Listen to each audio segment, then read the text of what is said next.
ताज्या बातम्यांसाठी महान करेला सबस्क्राइब करा आणि बेल आयकॉनला क्लिक करा। हरण्या व पापाडावरी स्विफ्ट गाडीचा मानकरी टाकळीवाडीत प्रथमच भव्य बैलगाडी शर्यतीच्या स्पर्धा। टाकळीवाडी येथील श्री रेणुकादेवी यात्रेनिमित्त पश्चिम महाराष्ट्र छत्रपती शाहू रेसिंग असोसिएशन शिरोळे यांच्या वतीने 18 डिसेंबर रोजी सकाळी 9 वाजता टाकळीवाडी येथील माळावर ब गट भव्य बैलगाडी पार पडल्या। या शर्यतीत कोल्हापूरचे सचिन पाटील यांचा हरण्या व पापा डावरी मानकरी या बैल जोडीने प्रथम क्रमांक पटकावून स्विफ्ट 4 चाकी वाहन बक्षीस पटकावले।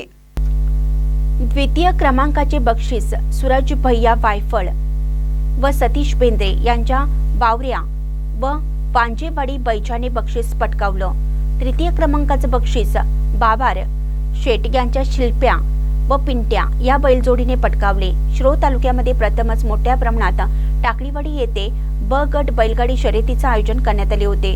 बक्षीस समारंभासाठी उद्यान पंडित गणपतराव पाटील, हितेश भगत, संचालक शेखर पाटील, संचालक नितीन बागे, उद्योजक अशोक कुळेकर, संचालक दरगू कावडे, युवा नेते बंडा शिंदे, हिंद केसरी गाडीवान बंडा खिलारे, बाळासो पाटील, युवा नेते उन्मेश पाटील, पांडू खानविलकर, अजय सावंत, जमीर शेख, अमोल शिंगरे, राहुल घाटगे, राकेश इंदोलकर, दिगंबर चव्हाण उपस्थित होते। महानकरी न्यूजसाठी कृष्णा तेगण्णा, टाकळीवाडी।